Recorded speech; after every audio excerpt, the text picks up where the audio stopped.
क्या सऊदी अरब इजराइल की मदद कर रहा है? क्या सऊदी अरब इजराइल को हथियार पहुंचा रहा है? क्या है इस बात की सच्चाई जानने की कोशिश करेंगे और साथ ही आपको दो और बड़ी खबरों के बारे में भी बताऊंगा। जहां एक तरफ गजा में एक हमले की चपेट में कई पत्रकार आ गए, जिसको लेकर संयुक्त राष्ट्र ने क्या कहा है ये भी जानेंगे। और खबर ये भी है कि ट्रंप ने एक बार फिर रूस को चेतावनी दी है। क्या है पूरा मामला, आपको आसान और सरल भाषा में बताने की पूरी कोशिश करूंगा। उम्मीद है आप सब अच्छे होंगे। मेरा नाम है सलमान और आप देख रहे हैं मेरा यूट्यूब चैनल दी सलमान हसन। आज है तारीख 14 अगस्त 2025 और आज की खबरें अहम होने वाली है। गुजारिश है वीडियो पूरा जरूर देखें। इस वक्त गजा में पत्रकारों पर हुए हमले को लेकर चर्चा तेज हो रही है। जैसा कि आप जानते होंगे, अभी एक बड़ी खबर चर्चा में है, जिसमें अल शिफा हॉस्पिटल के पास लगे पत्रकारों के टेंट पर हमला हुआ, जिसमें कई पत्रकार चपेट में आ गए। इस कारण कई लोगों की जान माल का नुकसान हुआ।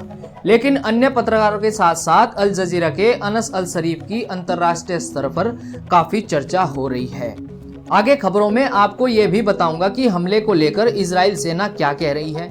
लेकिन इस हमले पर अब संयुक्त राष्ट्र का एक बयान सामने आया है। बीबीसी की रिपोर्ट के अनुसार संयुक्त राष्ट्र ने अल जजीरा के 4 पत्रकारों की जान लेने वाले इजरायली हमले की निंदा की है।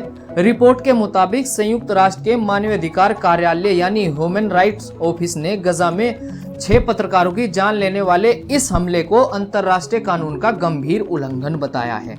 3 दिन पहले एक इजरायली हवाई हमले में अल जजीरा के 4 पत्रकार अपनी जान गंवा बैठे थे, जिनमें संवाददाता अनस अल शरीफ भी शामिल थे। खबरों की माने तो इस हमले में कुल 6 पत्रकार प्रभावित हुए, जिनमें 4 अल जजीरा के थे। हमले को लेकर इजरायली सेना का कहना है कि अल शरीफ को निशाना बनाया गया था।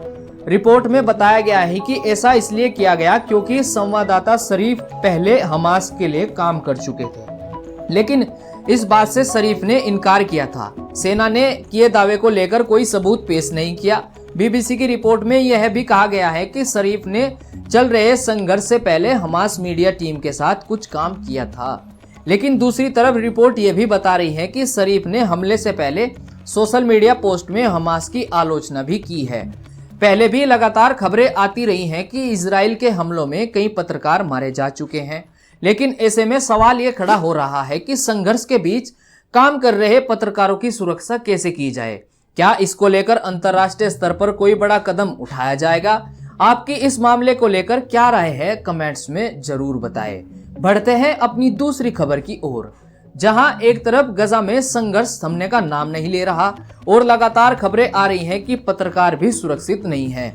वहीं ट्रंप को लेकर एक बड़ी खबर सामने आ रही है, जिसमें कहा गया है कि राष्ट्रपति डोनाल्ड ट्रंप ने चेतावनी दी है कि अगर रूस के राष्ट्रपति पुतिन यूक्रेन में शांति के लिए सहमत नहीं होते और कोई बाधा डालते हैं तो कड़े नतीजे देखने को मिल सकते हैं।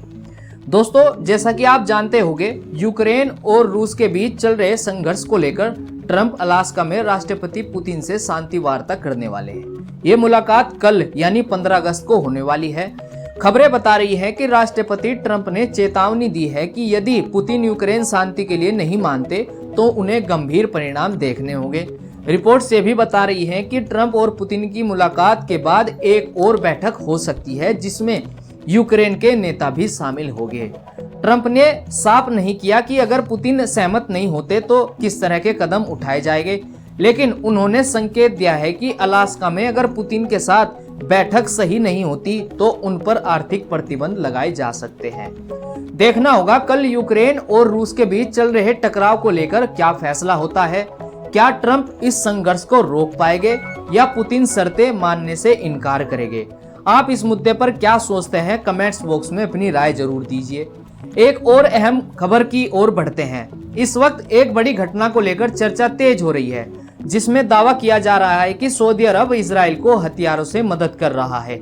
खबरों की माने तो कहा गया है कि एक मीडिया रिपोर्ट्स और सोशल मीडिया पर यह दावा किया गया कि जेनुआ बंदरगाह पर कामगारों ने एक सऊदी अरब जहाज को रोका।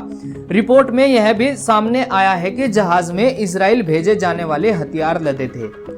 लेकिन इस खबर के बाद सऊदी शिपिंग कंपनी ने इन खबरों को नकारते हुए कहा कि सऊदी अरब ने इजराइल को कोई हथियार नहीं दिए। मिडिल ईस्ट मॉनिटर पर प्रकाशित रिपोर्ट के अनुसार सऊदी अरब की राष्ट्रीय शिपिंग कंपनी ने इन दावों को स्पष्ट रूप से खंडन किया है।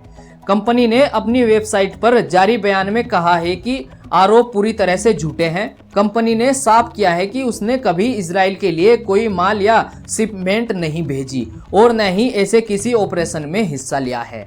कंपनी ने यह भी चेतावनी दी है कि अगर किसी ने उसके खिलाफ झूठे आरोप लगाए तो वह कानूनी कार्रवाई कर सकती है। यह खंडन इटालियन मीडिया की रिपोर्ट के बाद आया, जिसमें कहा गया था कि जेनुआ पोर्ट के कामगारों ने एक सऊदी जहाज को रोका था जिस पर अमेरिका से इजराइल के लिए हथियार लदे हुए थे, जिसको लेकर सऊदी अरब की शिपिंग कंपनी ने साफ इनकार किया है। ये थी आज की 3 बड़ी खबरें जो मीडिया रिपोर्ट्स पर आधारित है। मिलते हैं नई खबरों के साथ, तब तक के लिए मुझे दीजिए इजाजत।